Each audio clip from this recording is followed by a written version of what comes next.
ആ വിഷയം കൊണ്ടുവന്ന അല്ലെങ്കിൽ അത് നടപ്പിലാക്കിയ ആളുകളോട് ഞങ്ങളോട് ചോദിച്ചോട്ടെ, അല്ലെങ്കിൽ ഇതിനെ എതിർത്ത ആളുകളോട് ചോദിച്ചോട്ടെ. പക്ഷെ അവരോടും ചോദിക്കാൻ എന്തെങ്കിലുമൊക്കെ ഉണ്ടാവില്ല. ശരിക്കും ഒരു മാധ്യമ പ്രവർത്തകൻ എന്ന നിലക്ക് നിങ്ങൾ നടപ്പിലാക്കിയ രീതി ശരിയാണോ, അല്ലെങ്കിൽ അതിനെന്തെങ്കിലും അങ്ങനെ ഒരു ചോദ്യം ഞാൻ പല ചർച്ചകളിലും പങ്കെടുത്തിട്ടുണ്ട്. ഒരു മാധ്യമത്തിൽ ഞാൻ അങ്ങനെ ചോദ്യം കേട്ടിട്ടില്ല. ലഹരിക്ക് പരിഹാരമല്ല, പിന്നെ എന്തിനു പരിഹാരമായിട്ട് ഇത് കൊണ്ടുവന്നത്? സൂംബയല്ലാത്ത ഒരുപാട് രൂപങ്ങളുണ്ടല്ലോ, അതിനെക്കുറിച്ചൊന്നും നിങ്ങൾ ചിന്തിക്കാതിരുന്നു. അധ്യാപകരുടെ നിയമമൊന്നും ചർച്ച ചെയ്യാൻ പാടില്ല എന്നാണ്. അധ്യാപക വേക്കൻസികൾ ഇവിടെ പ്രശ്നമുണ്ട്.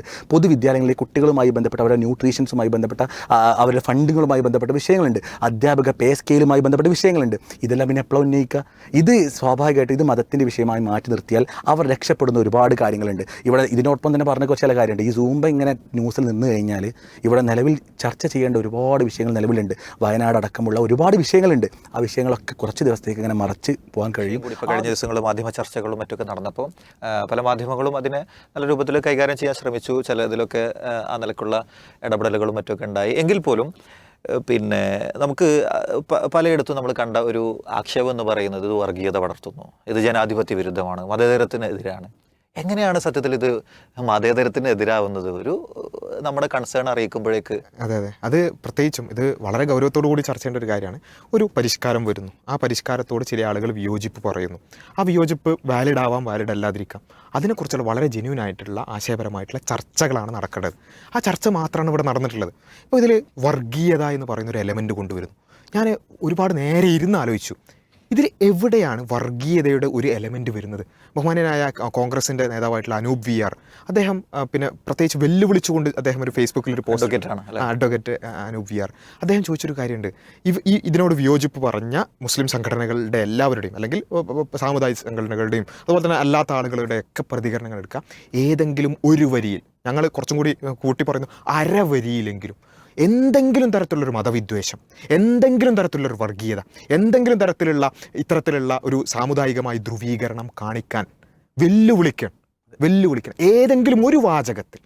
ഇപ്പോൾ ഇവിടെ ഏതെങ്കിലും മറ്റ് സമുദായങ്ങളെയോ മറ്റു മതങ്ങളെയോ മറ്റ് സംസ്കാരങ്ങളെയോ എന്തെങ്കിലും പുച്ഛിച്ചുകൊണ്ടോ, അല്ലെങ്കിൽ ഏതെങ്കിലും രൂപത്തിൽ അവരെ അപകീർത്തിപ്പെടുത്തിക്കൊണ്ടോ, അല്ലെങ്കിൽ അത്തരത്തെ സമുദായങ്ങളെ പിന്നെ എന്താ പറയുക മാറ്റി നിർത്തിക്കൊണ്ടോ എന്തെങ്കിലും ഒരു വാചകത്തിൻ്റെ പകുതിയെങ്കിലും ഉണ്ടെങ്കിൽ നമുക്കിത് കേട്ട് നിൽക്കാൻ പറ്റുമായിരുന്നു. ഇനി വർഗീയത ആരാ തുടങ്ങിയത് അതുകൂടി പരിശോധിക്കണമല്ലോ. വർഗീയമായി ഇവിടെ കൃത്യമായ ചില ചാപ്പകൾ കുത്തിയത് ആരായിരുന്നു? അതിവിടെ ശരിക്കും പൊതുവായി ഇത്തരം കാര്യങ്ങൾ എതിർത്ത് നിന്ന ആളുകൾ. അത് എന്താണ് അവർ പറഞ്ഞ ആദ്യത്തെ വാക്ക് തന്നെ, ഇവിടെ മന്ത്രി തന്നെ കോട്ട് ചെയ്ത വാക്ക്, നിങ്ങൾ 19-ാം നൂറ്റാണ്ടിൽ നിന്നും ബസ് കയറാത്തവരാണ്, ഇത് പ്രാകൃതമായ ചിന്തയാണ്. ശരിക്കും ഇത് തന്നെയല്ലേ ഏലിയനേഷൻ? ഒരു വിഭാഗത്തെ മുഴുവനായിട്ടും പ്രാകൃതരാണെന്ന് പറയുന്നത് ആരാണ്? ഒരു സ്റ്റേറ്റിൻ്റെ മുഴുവൻ ചുമതലയുള്ള മന്ത്രിയാണ് പറയുന്നത്. മാത്രമല്ല ഇതിൽ ഈ ഒരു വിഷയം വന്നു ന്യൂസായി മണിക്കൂറുകൾക്കുള്ളിൽ. അപ്പോൾ ഇത് ഏതൊരു വിഷയം ന്യൂസായിട്ട് അതൊന്നൊക്കെ ഒന്ന് പഠിക്കാൻ കുറച്ചൊരു സമയമൊക്കെ എടുക്കൂലേ? അറ്റ്ലീസ്റ്റ് ഒരു മണിക്കൂറോ 2 മണിക്കൂറൊക്കെ എടുക്കുമല്ലോ. ഏതാനും മിനിറ്റുകൾക്ക് അല്ലെങ്കിൽ ഒരു മണിക്കൂറിനുള്ളിലൊക്കെ ഒരു നേതാവ്, വളരെ ഉത്തരവാദിത്തപ്പെട്ടൊരു നേതാവ് പറയാണ്, ഇത് മതവർഗീയ ശക്തികളുടെ പ്രചാരണമാണ്, അതെ മതവർഗീയതയാണിത്, റിലീജിയസ് എക്സ്ട്രീമിസമാണ്, ധ്രുവീകരണമാണ്. അതായത് ഈ വിഷയം എന്താണെന്ന് വായിക്കാൻ അറ്റ്ലീസ്റ്റ് ആ പോസ്റ്റ് മൊത്തം വായിച്ചു തീർക്കാൻ വേണം ഒരു 15 മിനിറ്റ്. അതുപോലും എടുക്കാതെ ഈ ഒരു വിഷയം ഉന്നയിച്ചത് ഏതോ ചില പിന്നെ മതവുമായി ബന്ധപ്പെട്ടുകൊണ്ടുള്ള ആളാണ്, അതിൻ്റെ ഒരു മുസ്ലിം സമുദായമായിട്ട് ബന്ധപ്പെട്ടുള്ള ആൾക്കാരാണ്. എന്നാൽ പിന്നെ മതവർഗീയത, കടക്കട്ട ചാപ്പ. ഇത് എങ്ങനെയാണ്? പിന്നെ അതിനുശേഷം വന്നത് മൊത്തം അങ്ങനെയാണ്. നിങ്ങൾക്ക് 21-ാം നൂറ്റാണ്ടിലേക്ക് എത്തിയിട്ടില്ലേ, 6-ാം നൂറ്റാണ്ടിൽ കുരുങ്ങിക്കിടക്കുകയാണ് വേണ്ടതെന്നാണ് ഒരു മന്ത്രി ചോദിക്കുന്നത്. അതായത് ഇത് മുസ്ലിങ്ങളുടെ ഭാഗത്താണ് പ്രധാനമായ ഒരു കൺസേൺ ആയിട്ട് ഉയർന്നു വന്നു തുടങ്ങിയിട്ടുള്ളത്.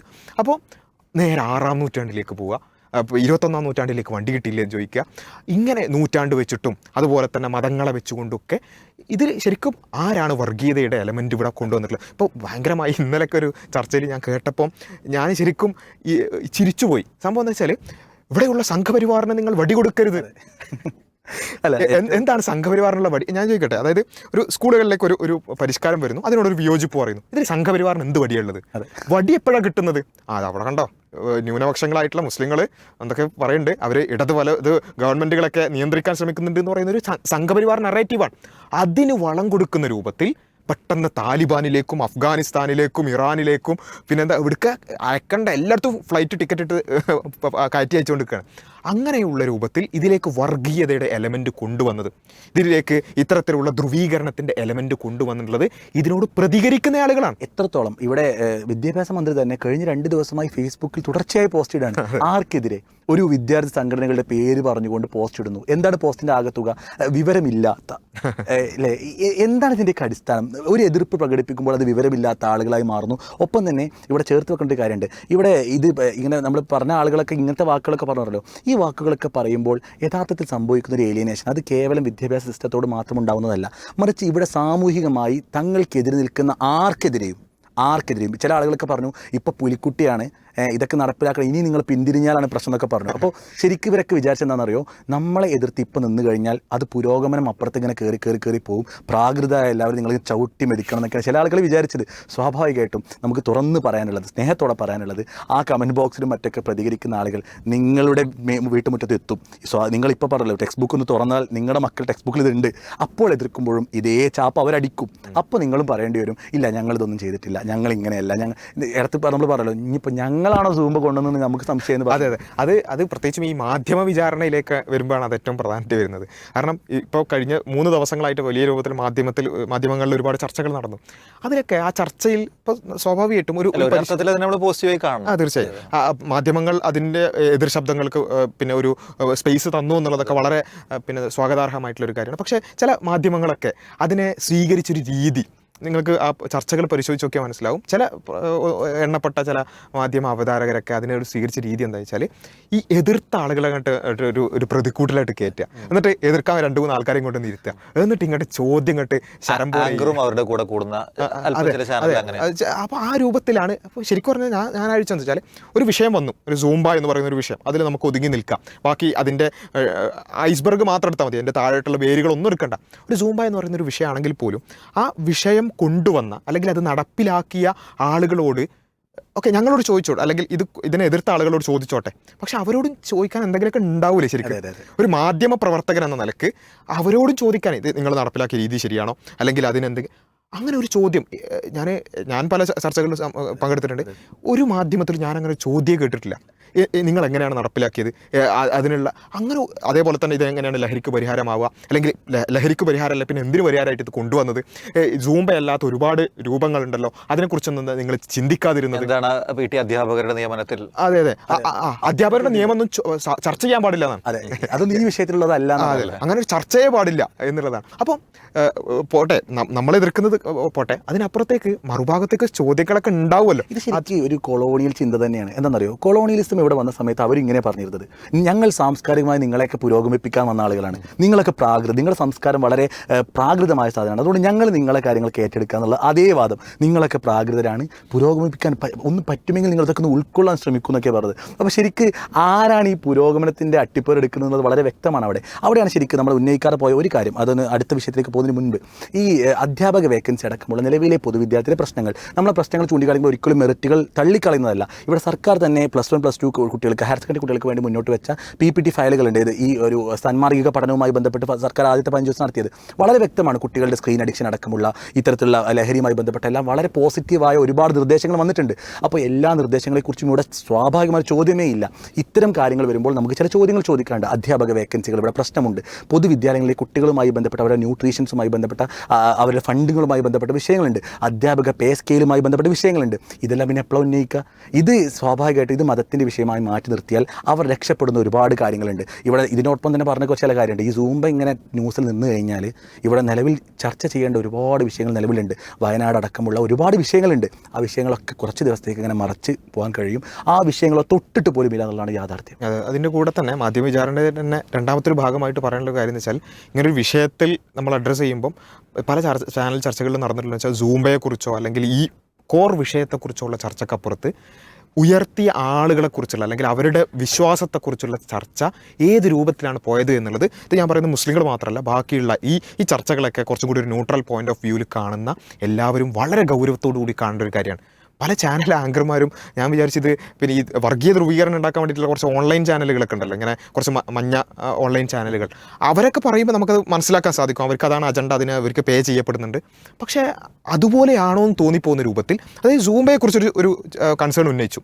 അവിടെ ആ ചർച്ചകളിൽ വന്നിട്ടുള്ള വിഷയം എന്താ അറിയോ, പിന്നെ ഇസ്ലാം പ്രാകൃതമാണ്, ഇസ്ലാമിൻ്റെ മത നിയമങ്ങൾ പ്രാകൃതമാണ്, ഇസ്ലാമിൽ പലതും ഹറാം ഹലാൽ മാറ്റിയിട്ടുണ്ട്, അതുപോലെ തന്നെ പിന്നെ പണ്ട് ഹറാമായത് ഇപ്പോൾ ഹലാലാണോ, ഹജ്ജിന് പോയിട്ട് അങ്ങനെയുണ്ടോ, ഉംറക്ക് പോയിട്ട് ഇങ്ങനെയുണ്ടോ, അതുപോലെ തന്നെ ഇസ്ലാമിലെ തസ്വീർ തസ്വീർ എന്ന് പറയുന്നതിനെ കുറിച്ചുള്ള പിന്നെ ഫിഖ്ഹി ചർച്ചകളൊക്കെയാണ് ചാനൽ. അതുപോലെ തന്നെ പിന്നെ ഒരു വളരെ ഉത്തരവാദിത്തപ്പെട്ട ഒരു നേതാവ്, ഒരു ഇടത് നേതാവ് ചോദിച്ച കാര്യം എന്ന് വെച്ചാൽ ഖുർആനിൽ ഭൂമി ഉരുണ്ടതോ പരന്നതോ എന്നുള്ള പരിഹാസമാണ്. അപ്പോൾ ഇതിൽ രണ്ട് കാര്യങ്ങളുള്ളത്.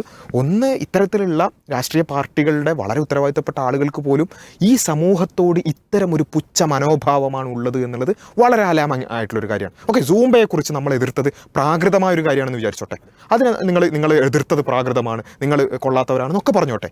പക്ഷേ അതിന് എന്തിനാണ് ഖുർആനിൽ അല്ലെങ്കിൽ മുസ്ലിം വിശ്വാസികൾക്ക് എന്നാണ് ഉപയോഗിച്ച പദം, മുസ്ലിം വിശ്വാസികൾക്ക് ഭൂമി ഇസ്ലാം എന്ന് പറഞ്ഞു. അതെ, മുസ്ലിം വിശ്വാസികൾക്ക് ഭൂമി ഉരുണ്ടതാണോ പരന്നതാണോ എന്ന ചോദ്യത്തിന് സൂംബയുമായി എന്താണ് ബന്ധം?